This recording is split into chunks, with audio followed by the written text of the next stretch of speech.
എല്ലാ പ്രിയപ്പെട്ടവർക്ക് നമസ്കാരം. ഞാൻ RJ അഞ്ജലി. ഞാൻ രാവിലെ ഒരു വീഡിയോ പോസ്റ്റ് ചെയ്തിട്ടുണ്ടായിരുന്നു. അപ്പോൾ അതുമായിട്ട് ബന്ധപ്പെട്ട് എൻ്റെ നേർക്ക് ഒരുപാട് ആരോപണങ്ങൾ വന്നിട്ടുണ്ടായിരുന്നു. അതിനൊരു ക്ലാരിറ്റി വരുത്താൻ വേണ്ടിയിട്ടാണ് ഇപ്പോൾ വീണ്ടും ഇങ്ങനെ ഒരു വീഡിയോ ചെയ്യുന്നത്. ഈ വീഡിയോ കാരണം, ഇതിൽ വന്ന പ്രതിഷേധം കാരണം എൻ്റെ RJ പണി പോയി. അത് വാസ്തവ വിരുദ്ധമായിട്ടുള്ള ഒരു കാര്യമാണ് എന്ന് ആദ്യമേ പറയട്ടെ.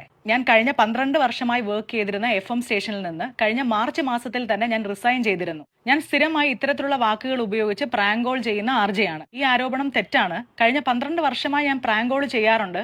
ഇതിനിടയിൽ എത്ര പ്രാങ്ക് കോൾസ് എന്റേതായിട്ട് പുറത്ത് വന്നിട്ടുണ്ട് എന്നുള്ളതിന് കൃത്യമായ കണക്ക് എന്റെ കൈവശം പോലും ഇല്ല. നിങ്ങൾ പുറത്തു കൊണ്ടുവന്ന ഈ 2 വീഡിയോ തന്നെയാണ് എന്റെ ഓർമ്മയിൽ ഞാൻ ഈ പരാമർശം നടത്തിയിട്ടുള്ള വീഡിയോ. ഇതല്ലാതെ മറ്റൊരു വീഡിയോ ഉണ്ടോ എന്ന് എനിക്കറിയില്ല. എന്റെ അറിവിലില്ല. യാതൊരുവിധ ഉപകാരവുമില്ലാത്ത വ്യക്തി സമൂഹത്തിന് വേണ്ടി ഇവൾ എന്ത് ചെയ്തു എന്നാണ് ചോദിക്കുന്നത്.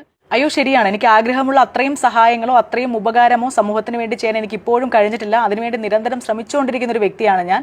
എൻ്റെ പേജിലൂടെ വിദ്യാഭ്യാസ ആവശ്യങ്ങൾ ഇന്നും നിറവേറ്റുന്ന കുട്ടികളുണ്ട്, ചികിത്സാ സഹായം ലഭിച്ചവരുണ്ട്. 3 വീടുകൾ നമുക്ക് വച്ചു കൊടുക്കാൻ കഴിഞ്ഞു. അതിൽ 2 വീട് കംപ്ലീറ്റ് ആയിട്ടുണ്ട്. ഒരു വീടിന് വേണ്ടിയിട്ടുള്ള സ്ഥലം വാങ്ങി നൽകാൻ പേജിലൂടെ എൻ്റെ പ്രിയപ്പെട്ട ഫോളോവേഴ്സിലൂടെ എനിക്ക് സാധിച്ചിട്ടുണ്ട്. ഇനിയും അത് തുടരണം എന്നാണ് ആഗ്രഹം.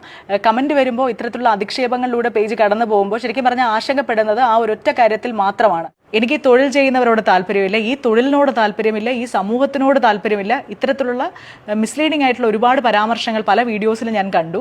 ഇതേ ആർട്ടിസ്റ്റുകളോട് സഹകരിച്ചിട്ടുള്ള വീഡിയോസ് എൻ്റെ പേജിൽ നിങ്ങൾക്ക് കണ്ടെത്താവുന്നതാണ്. അവരുമായിട്ട് നേരിട്ട് സംവദിച്ചാൽ മനസ്സിലാവും ഞാൻ ഇടപെടാൻ കഴിയുന്ന ഒരു വ്യക്തിയാണോ, എനിക്ക് അങ്ങനെ ഒരു ബഹുമാനക്കുറവുണ്ടോ എന്നൊക്കെയുള്ളത് തീർച്ചയായും പരിശോധിച്ച് മനസ്സിലാക്കൂ. ഞങ്ങളോട് ക്ഷമ ചോദിക്കുന്നതിന് പകരം വിളിച്ച വ്യക്തിയോട് ക്ഷമ ചോദിക്കൂ, ആ വീഡിയോ പബ്ലിഷ് ചെയ്യൂ, ആ ഓഡിയോ പബ്ലിഷ് ചെയ്യൂ എന്നുള്ള കമന്റുകളൊക്കെ വരുന്നത് ഞാൻ കണ്ടു.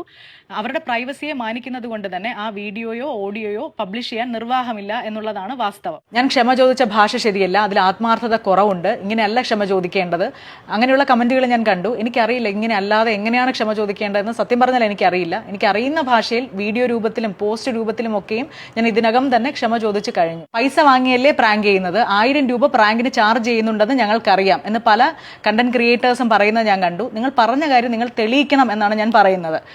പ്രാങ്ക് ചെയ്യുന്നതിന് പണമോ പാരിതോഷികമോ ഇന്നേ വരെ എൻ്റെ അറിവിൽ ഞാൻ കൈപ്പറ്റിയിട്ടില്ല. അങ്ങനെ ഉണ്ടെങ്കിൽ തെളിയിക്കൂ. നിന്റെ ചിരി എവിടെ പോയടി, നീ ഇങ്ങനെയൊന്നും അല്ലല്ലോടി, ഇങ്ങനെയുള്ള കമന്റുകൾ വരുന്നുണ്ട്.